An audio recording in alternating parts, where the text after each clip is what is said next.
I used to think, how is it possible to like write a movie for someone or direct a movie? You have to like have connections, or you have to be like really focused on it and do it 100%. I think, as they say, like I started writing blog. My blog wasn't even making money, nothing.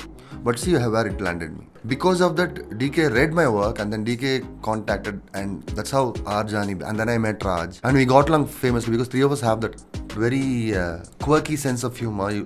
Only small town people have, because if you're a city slicker, sorry.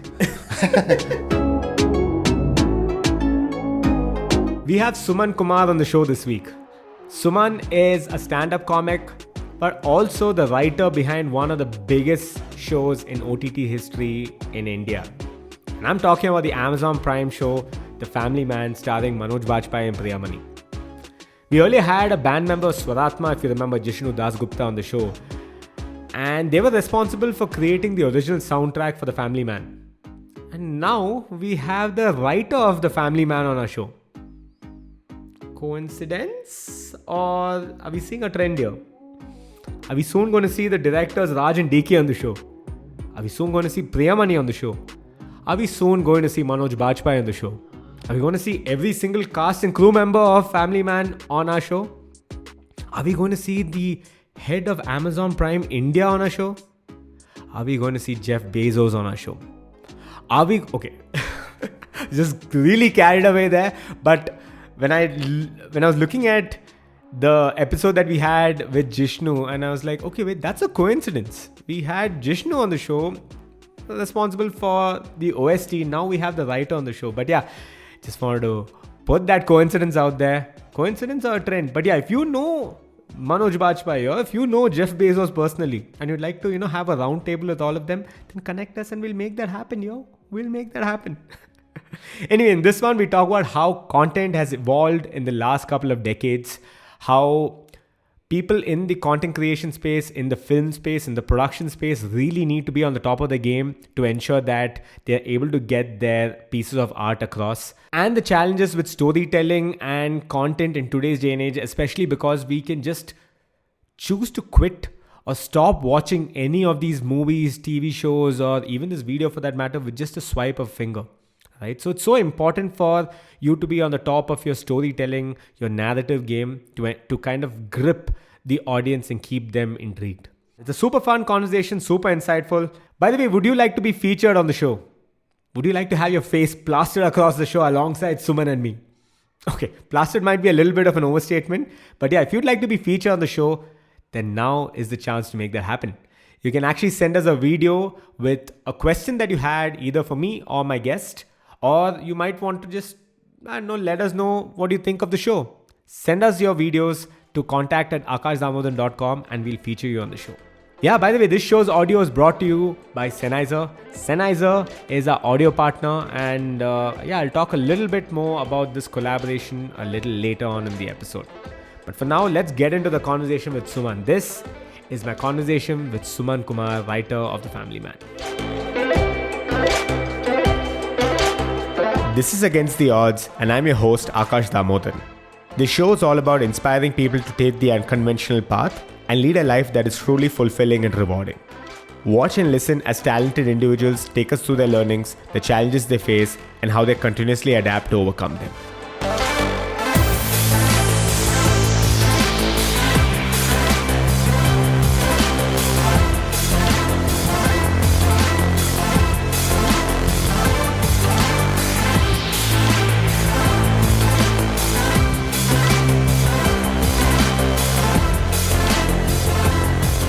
I ended up doing BCom, and much to the delight of my parents and my brother, who's an engineer. My younger brother is an engineer too. He must be super happy for you. And everybody made my elder brother made it at a very young age. You name the ANZ, Grindlace, Citibank. He was working with multinationals when the word multinational was not a thing. Right. And I was a salesman. Was selling yellow. They said, one day my mom looked at me when I was 22 and said, Ma, give some more sambar. No, it's like, some more. For free and all, you only get so much. You'll get only so much. And I'm like, oh shit, I have to get a job. So I got a job for sambar. As a sales guy, right? I was selling Yellow Pages, ads for Yellow Pages. Shit. So, I mean, we don't use Yellow Pages now, but I used to sell ads, classified ads and display ads to, like, from undertakers, fridge mechanics on the hole in the wall to CEOs in corporate rooms. Right. That was my MBA. I was 3 years and I understood, oh my God. And then I told you, right? I became a copywriter. I jumped. Right. And then I realized that, it's not my thing, because what I really want to do was write a novel that's my... Long form. Or stories, fiction. I want to write fiction. Got it. Then one of our clients in the agency, they really liked my work and they said, why don't you come on board? And I got into IT as a content writer Oh. for websites and all that. And I used to manage some portal which nobody knows about, all that. And that's it. I got sucked into IT. The writing dream went into... around that time, I had written a book, but it was rejected. One rejection, I thought, oh my God, the universe does not acknowledge true artists and all. And I realized, that was a stupid thing to do. I should have sent it to multiple publishers. Yeah. So that dream went off. But you cannot, you can never keep a storyteller silent. So 2002, I started my blog. Mm-hmm. And I realized, okay, just for fun, I'm going to write. So I started writing stories about my childhood in Chittoor and learning swimming in an irrigation well and so on and so forth. So many stories, writing love letters, all that, the stories and my somebody pointed it to DK, and DK and I were classmates. How long ago is this? This is we're talking like late 80s, early 90s types. Oh, okay, not anytime like right now. Okay. Yeah, I mean, so like in school, high school. So DK was his first ranker and good in maths, science, all that. He won't admit it, but I used to beat him only in one subject, English. But anyway, so DK then went off to he became an engineer, and my mom even said, in Tamil she used to say, "Yaru petta pulliyo, punyam panna vairu." He got it right. Wonder whose son it is. Yeah. What a blessed womb that is. Womb, yeah. So I'm like, Ma, can you shut up? And so he went to he did engineering in Tirupati. And then he went off and he went to USA. He met Raj while doing engineering. Wait, he's an engineer? Yeah. Yeah. Even Raj is an engineer. I think I've read both are. Yeah. Both. Raj was doing his masters in where? In Michigan, Ann Arbor. Okay.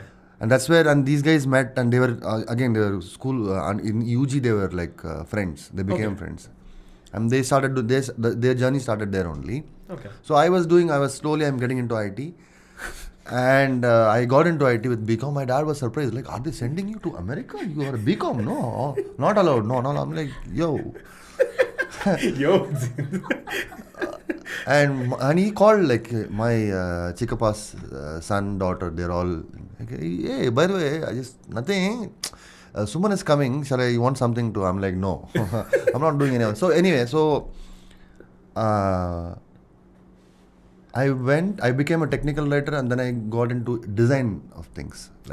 I was a user experience research. I used to study interaction design. So this was a little proper on the tech side. Yeah. Oh, okay. Proper as in, it's... I mean, UX is still considered under the tech realm itself. I know a little bit of program. I used to I know how to use connect databases to your web page. Kick-ass. Install CMS. There were so many back in the day, Nucleus, WordPress, which is very famous now. Yeah. So I was having fun, but I realized that I was going from one thing to another because nothing was keeping me happy. Content writer, technical writer, and then usability analyst, UX, whatever. Finally, I was in ESPN. That's when I said, what is not my wife, who's a doctor. So we had our daughter was 1 year old, and while she was taking a break, taking care of the baby and all. While she was doing that, she was already an MBBS MD, internal medicine. She cracks a DM seat, doctorate seat in Calcutta. And she's like, I will take it up only if you come along. You and baby come. I'm like, yeah. And I don't know what came over. I just dropped it, hot potato. And I went to... And So then I wrote my book and then, So you took a break. yeah. So okay. No, I dropped my job. So you were basically 2011 writing your own. Yeah, I said I want to write a book. Savings were like, when you have only savings, no, they deplete very fast. Like, I know exactly what you mean. Yeah, it's like that old iPhone when Apple wants you to buy a new one. How the battery drains, it's like that. And so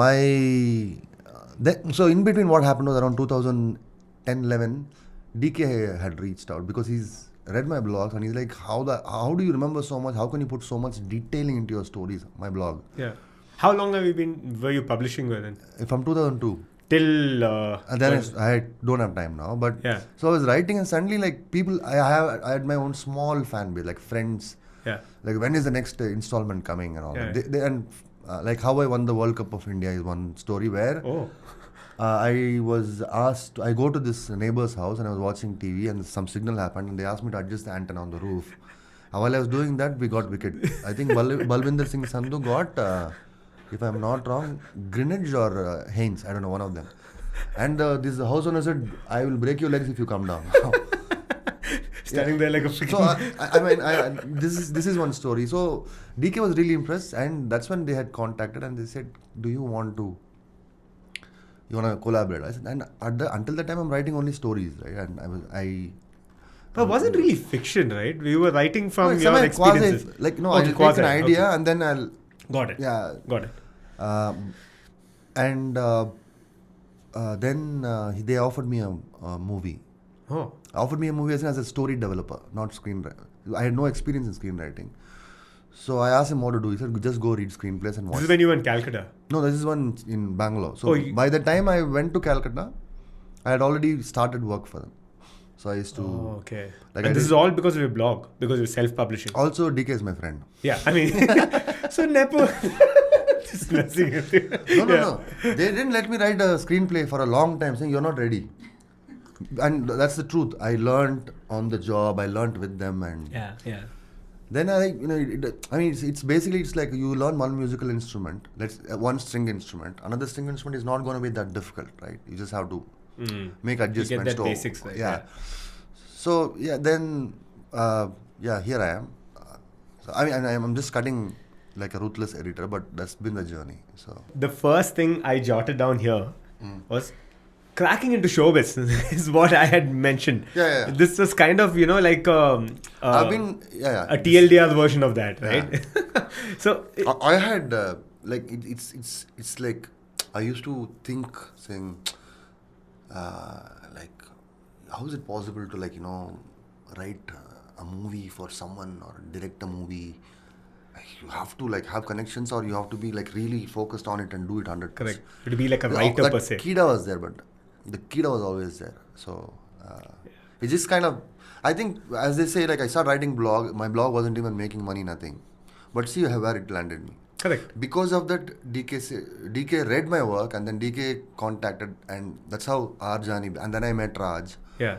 And we got along famously because three of us have that sense of humor is key. And that our vibe is, we are small town boys who are very cool, can get along with anywhere in the world types, that, but never forgot our roots. And that's key. You see it in the humor that, that very quirky sense of humor, only small town people have, because if you're a city slicker, sorry. Okay, ready when you are. No, this is all part of it, Suman. Okay. There is no ready and whatever. We've gotten going, I think, 40 minutes ago. Okay. We're good. No, but this is great. I think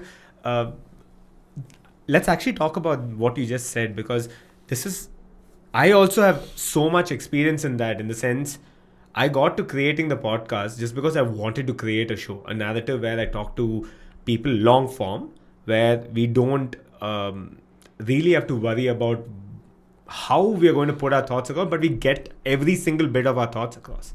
Okay. Right? That was the idea. So we sit down and just have a candid conversation. Little did I know that about 6-8 months in, I'm going to get client work from this. Okay. Right? So this kind of is the same kind of, thing. And I've noticed a lot of guests on my show and a lot of people who have started something on the passion project side, turned into, so many things. And those open up multifold. That's also because of the internet, right? Yeah, so true. Like look at how stand-up comics are.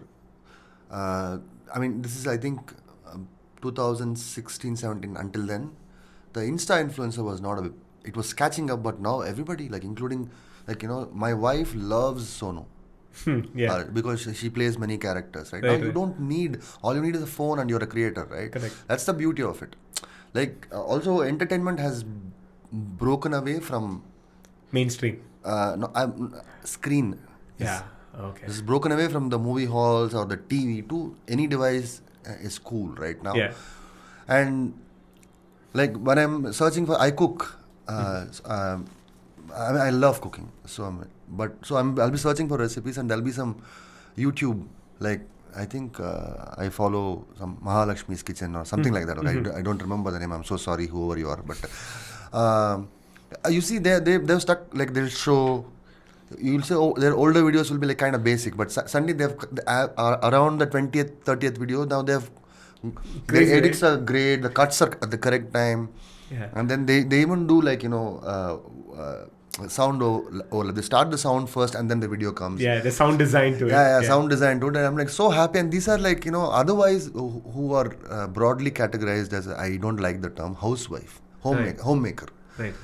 Um, so now the homemaker is a full-time job within itself, because I've been a stay-at-home dad where I used to take care of It's probably one of the toughest daughter. jobs, to be very honest. Yeah, your mother has done it all her life, but we don't appreciate that. Yeah. Right? You take it for granted. You know what I'm saying? But when I did that, I said, "Oh my God, this is madness! Like your sleep is gone. And because Everything. especially kids, right? Like babies, like 1 year, 1.5 years old. It's they're like wow. Anyway, so I kind of get, it's already a full-time job. You're taking care of your kids, your husband, and then you do creating content.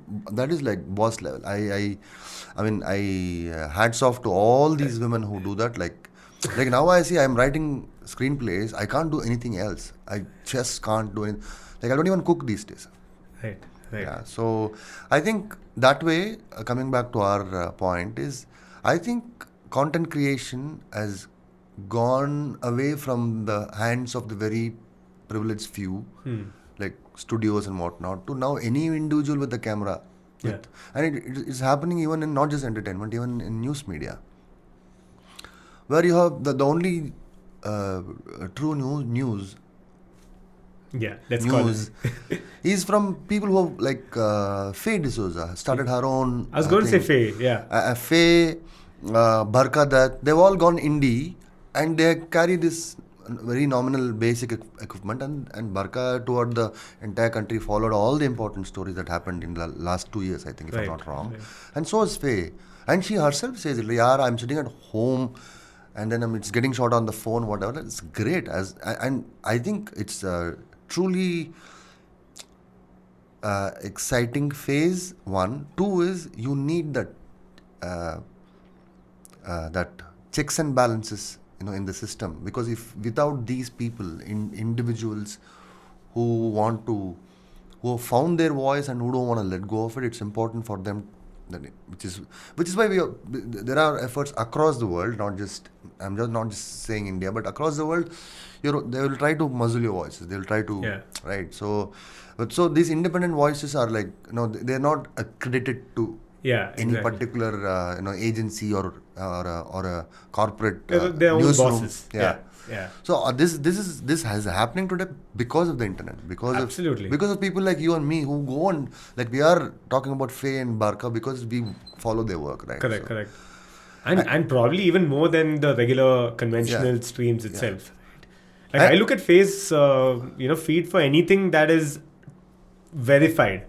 That we know for a fact. Correct. She has definitely validated, and we know this is actually set on paper. We know this is what she said because she's done her research. We can kind of take it exactly at face value.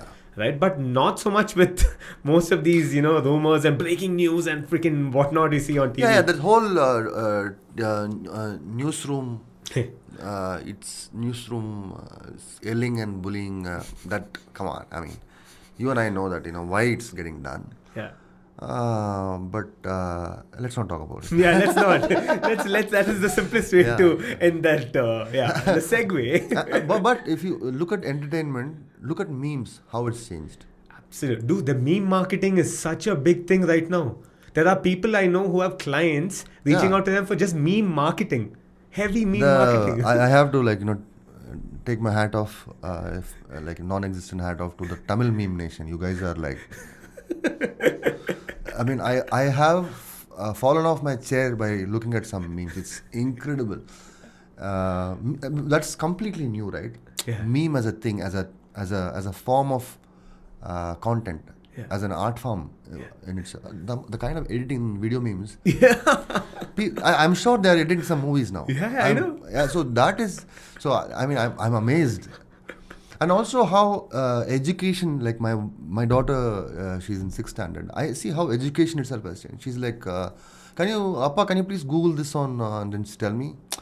That's how. Otherwise, imagine back in the day, if I am doing a project, which I didn't, so I had to go to a library, sit there, sift through many books, old newspapers, and what have you, to arrive at this one data point. Now, Sounds like Appa. No, not even Appa. She can just say, "Hey Google," Yeah. over. Like a TV itself will like say, on the TV itself you'll get the results.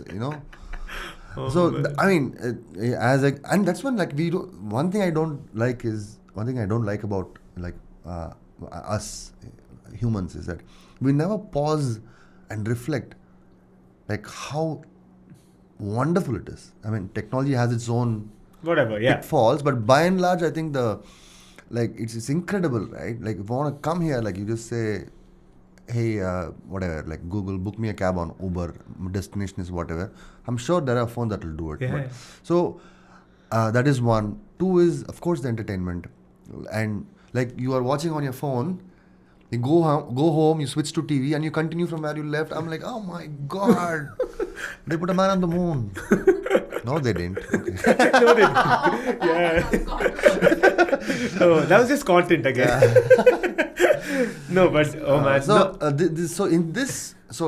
Again, coming back to see, now you cannot say ये Bollywood है, ये Tollywood है, Kollywood है, and all that. Yeah. Now the content is universal. Correct. If you make a Kannada movie or a Tamil movie, Telugu movie, or Malayalam movies, within India there is a huge base that watches it on OTT platforms. Correct. Right? Otherwise, earlier you had to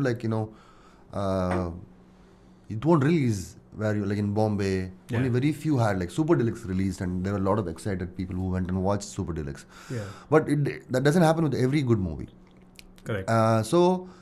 Especially the OTT platforms and how content has become pervasive is a lot of people are appreciating. So you cannot afford to make movies to a certain benchmark that all of us had. Yeah. Now you have to be truly universal. You should have universal appeal, and that is where things get interesting. One. Two is you have broken away from the shackles of box office and the screen, big screen, all that, because the only big screen movies that are coming out are Marvel movies. Yeah. Yeah. Because if you're making a meaningful, a drama or a rom-com or whatever it is, You just watch it on your. So now, I can watch it on my TV, watch it on my tablet or mobile or whatever it is. And if somebody is watching on a mobile and you say you're taking a metro, like you're going back from work, you're going home and you're watching, like, let me catch half an episode, and you're watching it, the distractions are too many. If I bore you for more than a minute, and I don't have to walk out of the movie hall. Right. I just have to, shut it down on my phone, right? Yeah. So the game the competition is incredibly intense. Yeah. And more importantly, your attention span of your audiences, and I don't blame them. I mean, they should be. They have exacting standards now, and they are ruthless with their, with their love or hate or whatever you want to call it. Yeah. Because if they want to shut you down, they'll shut you down at the click, at a Yeah. tap, and you're done, gone. They don't want to go back to the next episode. So the design of things, especially content. vis-a-vis content, vis-a-vis movies or shows, has changed. And the one thing that happened with the whole COVID phenomenon, bad phenomenon, is that TV soaps stopped for a while, right? Because they couldn't go production, shoot. right? Yeah, issues. Yeah. So all my people, like from my mom, dad, they all landed saying, my dad is like watching, like he's going, why is that guy smoking so much? I'm like, yo, it's fiction, calm down. And then he's like, why is your name not there? And things like that. So they started watching. Now I mean, to watch my friend's father, who's 70 plus, he looks at me and tells me, hey Suman, watched your show, yeah? Very nice. What is it? I binge watched it. A 75-year-old man using the word binge watch. I said, I mean, great. You know what I'm saying, right? Yeah. Now they're all hooked to Prime, Netflix, and whatever. I'm sure my dad is like subscribed to everything. Yeah, for sure. So there's this one point where I think like last month, my grandma watches a lot of Malayalam soaps, and the limitation with that is that, especially if you have like a digital TV box, right? If there's cloud or whatever, like weather issues, your box is gone because it's satellite dish, right? So the moment that happened, she asked me, so I see these ads about Hotstar and all that, can't we just watch it? And I'm like, yeah, you can, I guess. And so we got the premium subscription for the year. Yeah. And now she watches it There like you a go. combination of these two. And I even told her, see, the episodes drop first on OTT and then it comes on TV on that very day. Or you can watch it, I think, the previous day. She's like, it's a good thought. Maybe I'll keep that in mind. So it's crazy. It absolutely is. And also the watching experience, the audience, I keep saying user, but yeah, the user only. Yeah. User/audience. I like how you still have the tech link. Yeah. It's nice. they have the control over their watching experience. Right. Yeah. Like So actually, they can pause it. They can, but also people got really excited and they got a little too over enthusiastic and they started doing like interactive. yeah. You get to decide that. Yeah. I'm like, no, I don't want to do it. You tell the story, no. I'm sitting here trying to chill and binge watch.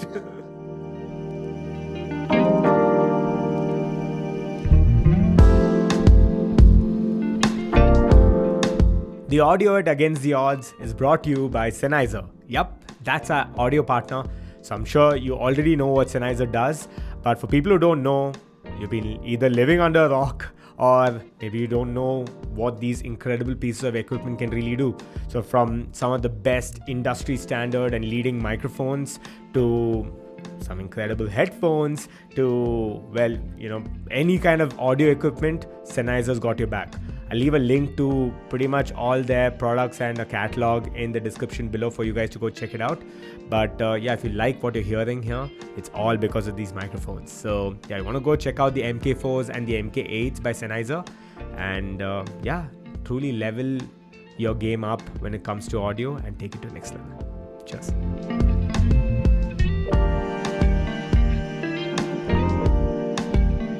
The thing about stories, whether it is a movie or a show or a book, the thing is people are listening in rapt attention or focusing, consuming. Correct. And they want to finish the story, which is why so many people were like hating on us, saying, what happened in that factory? Tell us what happened. What happened in Lonavala?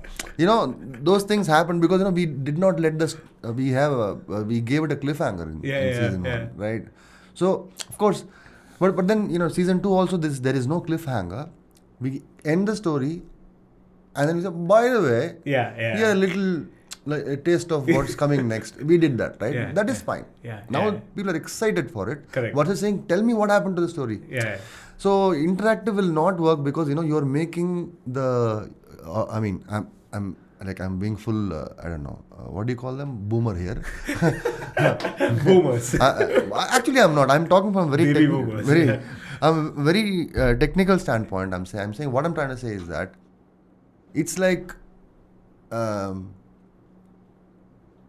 It's like making a dish. You're making a dish for someone, and then you say, you know what, tadka, you only put tadka. Nobody gonna like it, right? It has to be a finished product. Is all I'm trying to say. Like I'm sure interactive. And guess what? Who does great interactive storytelling? Games. Yeah. My dream is to write a game. For sure. Yeah. I mean, right, in the, I mean, a lot of people don't know this, but in the West, right, with all these huge budget games, Yeah. are all voiced by actors. Yeah. Top-notch actors. From everyone who you see, watch these Marvel movies to, some of these blockbuster films, all these guys are actually voicing these characters. Yeah. And then when you listen to them, like, holy shit, this guy sounds familiar. It's because, well, it is either Tom Hardy or it's someone from, like the, whatever, A-list. I think that is where I think we are going to go because we have had some great movies come out of here, and quite a few of our actors have also gone to Hollywood, and Yeah. so, you know what I'm saying? Yeah. And it's only a matter of time before everything becomes streamlined at that level. Like right now, your OTT shows are watched across the world. Right. So that I will not be surprised if somebody, I don't know, any country already knows Family Man. Yeah. Dude, there are people who react to videos and all that, right? They take Oh, subscription yeah. for the other country and then so that they can watch it, or either get like, what's that routing, you get that... VPN, right? So they get these free subscriptions and they watch it and whatnot. But what we haven't done is two things. Is we haven't pulled off. I mean, barring a few exceptions, we haven't pulled off animation and gaming.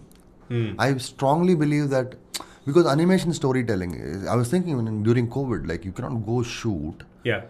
Like outdoors or indoors, wherever you can't shoot. Yeah. You know what can be done? You can do animation easily, even if there's a lockdown. I'm sure animation can be done. Yeah. And you're talking about, I can imagine the scale of animation you're talking about, something like what the West is doing. Yeah. Right? And also see, if you look at what's your favorite animation show? Like BoJack? Okay, yeah, BoJack's good. BoJack. What else is there? The Archer is there, right? Yeah. Archer, so right? the animation that is not even 3D. Yeah, I know. It's exactly. Animation is not like state of the art, right? Correct. Not like, oh my god. But there's storytelling to it, right? Exactly. Yeah. So you don't need great animation. Correct. As long as there's something visual that's not really like South Park, dude. South Park. There you go. Yeah. So or even The Simpsons. Yeah.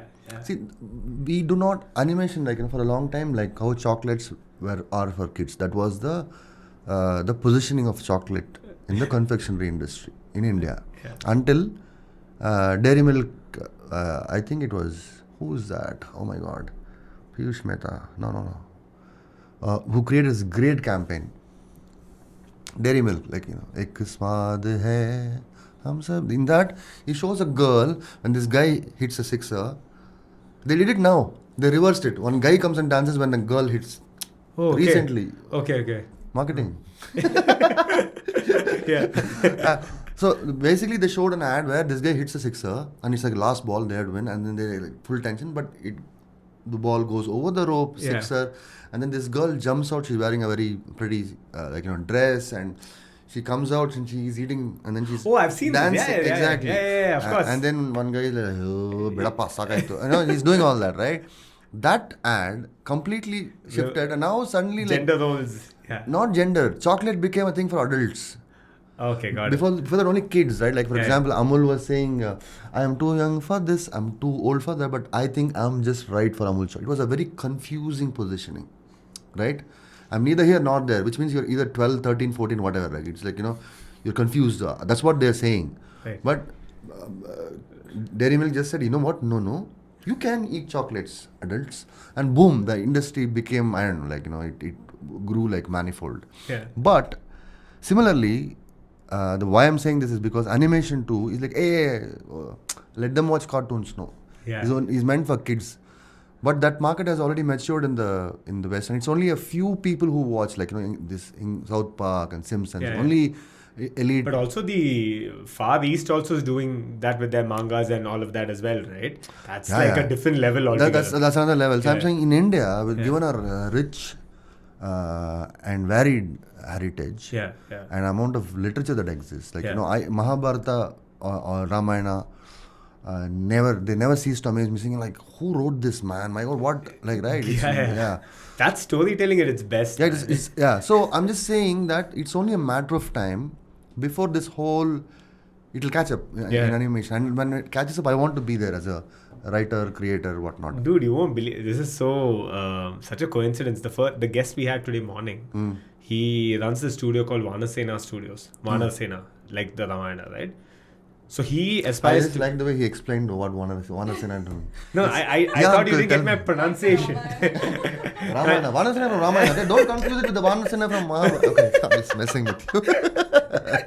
No, I thought you didn't get my pronunciation right. So anyway, Vivek was here and he used to work for DreamWorks. Okay. And now he's trying to do what you said, which is to kind of build like the Disney or the DreamWorks of India. Our stories. Yeah, exactly. So he's very focused around what you just said. The heritage stories, the very culturally integrated stories, especially around, characters from the Mahabharata, from the Ramayana, all of that.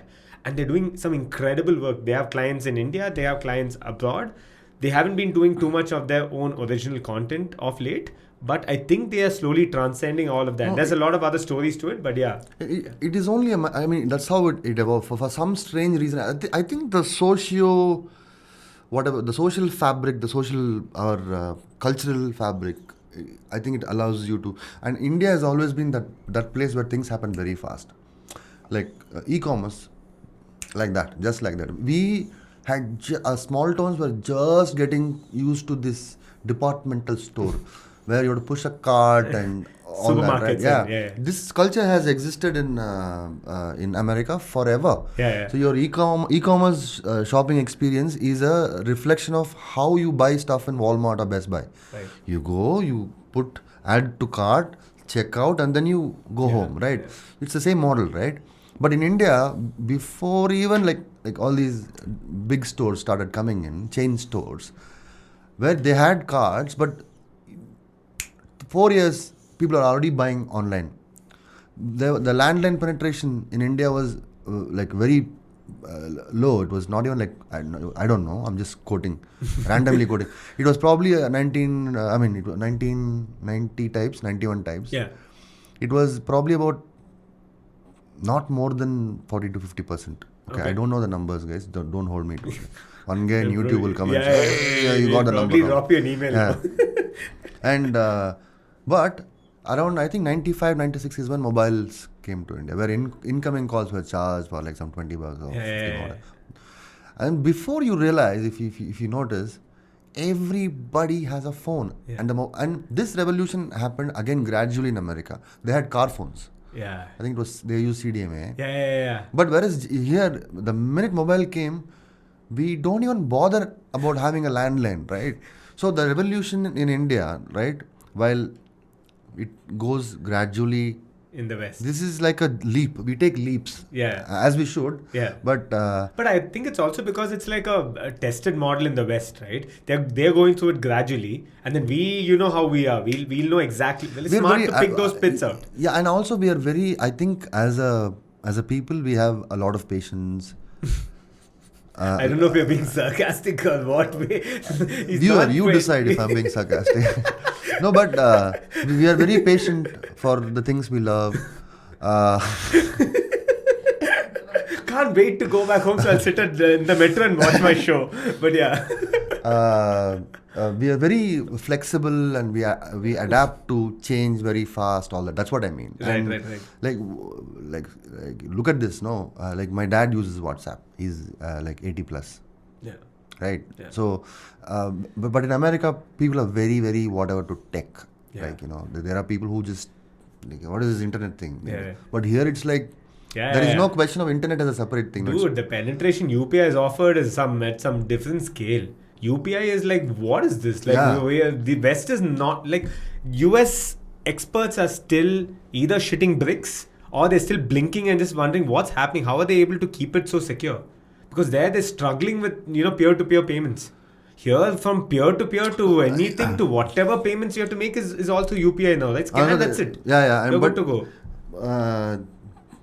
Like when you mention UPI, and I'm like, I was wondering, like, it's incredible how I don't need money now. Yeah. I go to an I don't shop carry my wallet. to buy anything. Yeah.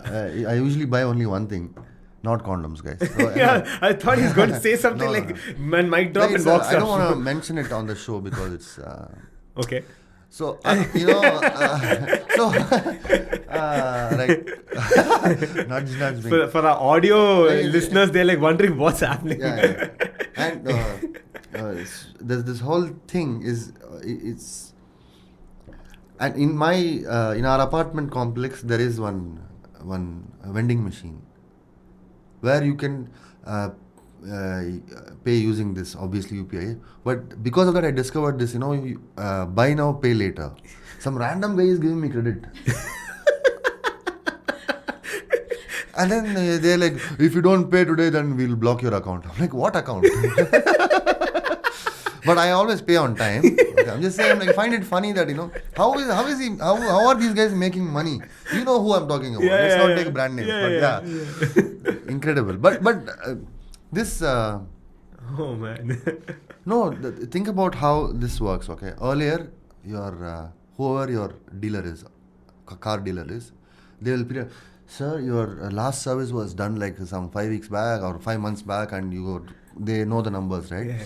I think it's, I'm like, no. Yeah, I'm no need. Not interested. Yeah. I'm like, what is wrong with you? Like, don't call me.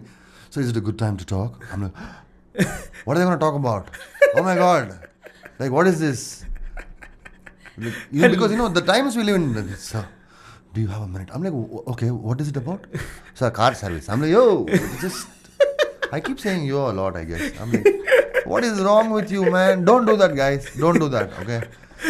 It's annoying. You know what I do? I found a service. Okay, I don't remember the name. Like you book online, they bring a big truck which has everything. Oh, shit. They take your car out, like clean it, whatever, service it, etc. And then that information is recorded on your login for analytics and whatnot.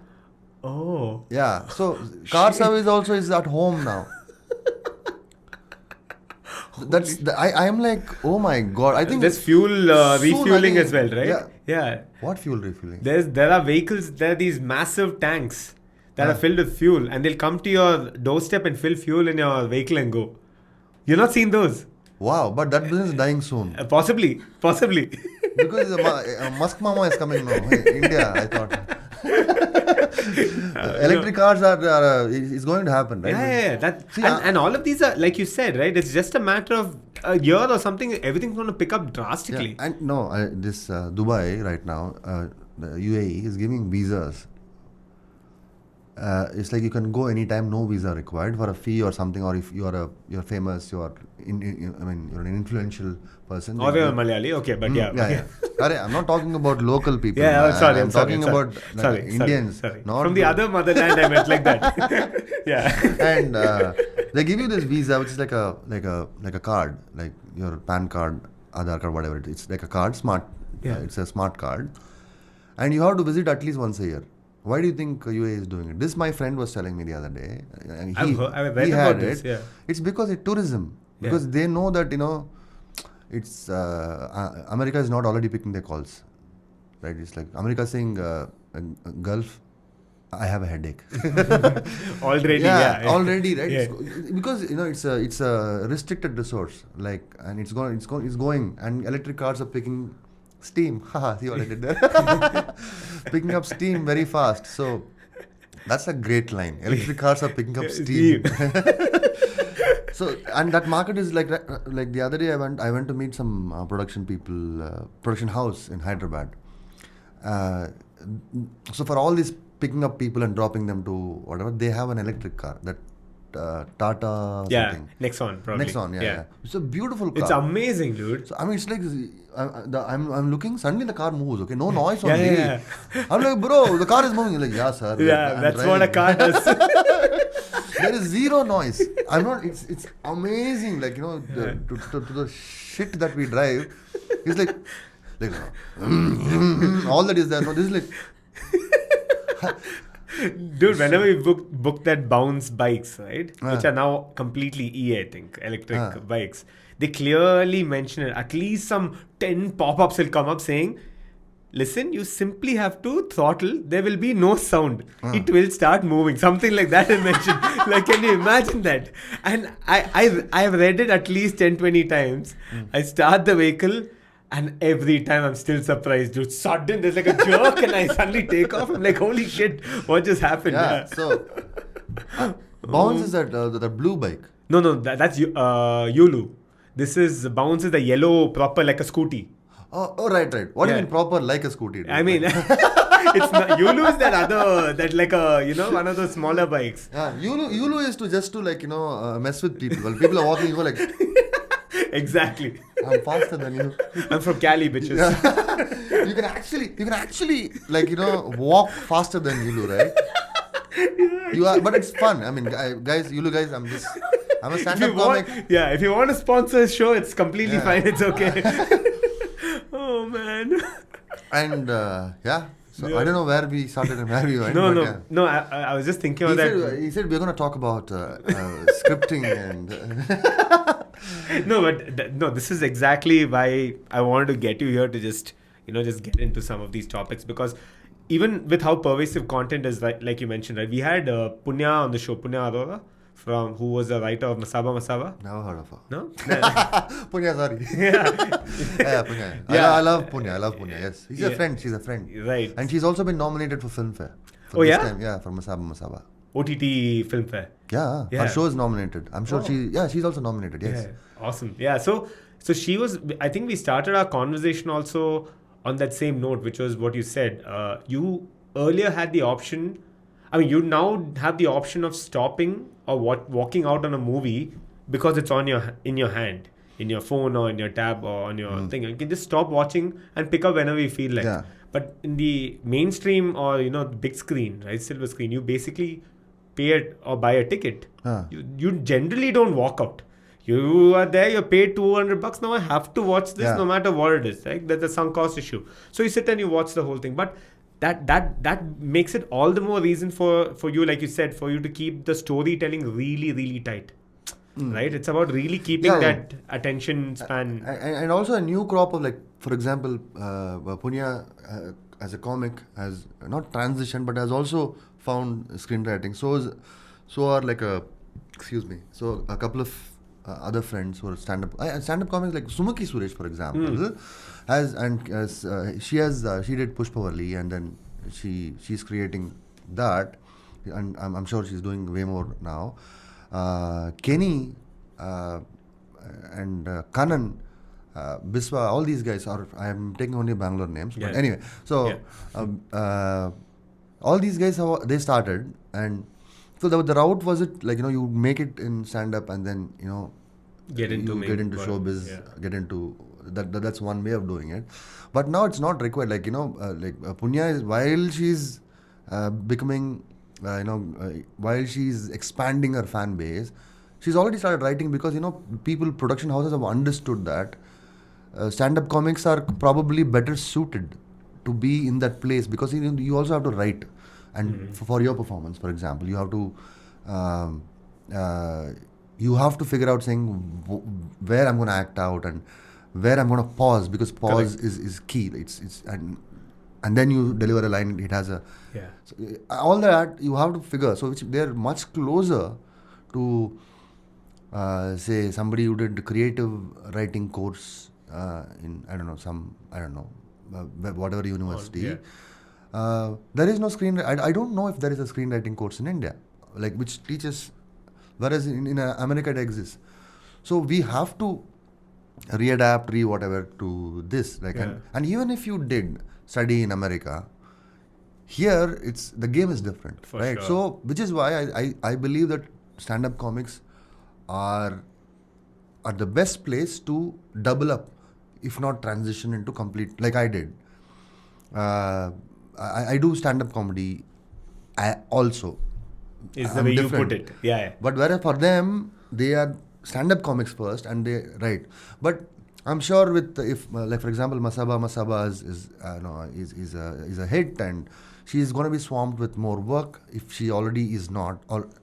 And you have to make that call saying, okay, what am I going to do? That's a difficult thing because stand-up comics love being on stage. Right. So you have to strike that balance. That's another problem to solve for Right, another right. day. But again, coming back to the point is that stand-up comics are like, you'll see a lot more stand-up comics writing for writing screenplays and, part of the shows or films or whatever. No, that's because stand-up itself demands that you write, right? You have to keep Yeah. you have your own, way of delivering it and all of that. Yeah. But that all goes back to what you've written like 10 days ago. Or Yeah, you sat and go and literally- work. So no, they say that writing is rewriting.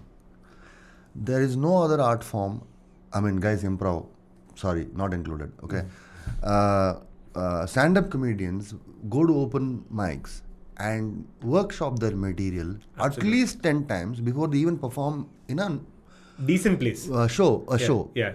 Right, so it is what it is. What is it? But it is rewriting. You go and this tag is not working. Correct. Oh, maybe I should structure it like that. See, film is about structure. It's all structure and treatment. Okay, I always say this saying. So they know structure. Okay, let me finish that thought. So they know how important structure is. Oh, I should do this first, and then I'll come back to segue to this. All that they keep thinking about this all the time. So. I said no improv because improv, you have an idea saying whatever, like, sex with me is a template that they use. Now, there is no writing, it's pure improvisation that happens there. So, no offense to any of the improv people. But I don't know, I'm looking at this camera and winking, but yeah. But I'm glad you said it. Like I said, people are listening are like wondering what's happening. Yeah. So stand-up comics are they are already doing the rewriting part. They understand what it takes to get to to remove the stone so that the sculpture emerges. You know what I'm saying? That's what they say, right? That's how great statues are born, great art is born. You remove so that they know what is the fluff, what is the unrequired. What are the non-words that I'm using? They remove. Same with screenwriting. Screenwriting, nobody gets it right the first time. So that's part 1 of my conversation with Suman. Part 2 of the conversation will be out sometime in the near future. So hit that subscribe button or the follow button if you're listening to this on audio to ensure you don't miss out when it does drop. So yeah, did you like the conversation? If you did, then please hit the like button. And I'm assuming you did like it because this is the tail end of the conversation and you're still here. The tail end of the episode rather, and you're still here. So obviously you did like it, right? So hit that like button. But if you are listening to this over audio and you're looking for the like button frantically, you'll realize there is no like button there. So what you can instead do is just leave a rating and review. Ratings and reviews really help get the word out there, and it helps with a different algorithm, albeit it still helps get the show in front of more people. So yeah, if you're listening to this over Spotify or Apple Podcasts, then consider leaving a rating and review. This is the episode, the 49th episode. So yeah, it's crazy, right? We have episode 50 right around the corner. The question I had for you though was, have you checked out all of our episodes before we hit that episode 50 mark? Have some people who have been following us right from the beginning, some people have found our show through maybe one of the guests they've been following very closely and then decided, there is some value in this episode, so I'll probably go check out some more of these episodes. And then, well, I'm hoping that they ended up consuming it from the beginning. Well, if you're one of them and you haven't checked out some of the earlier episodes, then might I recommend going and checking those out before we hit that episode 50 mark, because from here onwards, we're really, really cranking it up and taking our show to the next level. So yeah, go check out episode 1 through 50. I know it's going to take you some time, but maybe while you're going through it, you'll also realize the kind of progression that the show has made. You'll realize how I have changed as a host, how I can now just sit down and talk to the camera the way I am, very differently from the way I did in the first couple of episodes. My God, episode 1 and 2 is just too cringeworthy. I mean, every single time I open it up and I listen to that weird old bugger trying to say something and it's just not coming out of his mouth, and I'm talking about myself, it looks so awkward and so cringe. I can't even explain to you. So yeah, maybe go check out episode 1 and 2 and let me know what you think. I'd love to hear from you. And yeah, like I said at the beginning of the episode, if you'd like to be featured on the show, then send in your questions to contact@akashdamodan.com. Try to keep it under a minute, maybe a minute and a half, talking about how the show's helped you and what your question is for both the guest and I. And we'll have it answered on the show and feature you on the show as well. Yeah, I guess that's pretty much it. I'll see you on episode 50 of Against the Odds. But until then, ciao! That was so weird.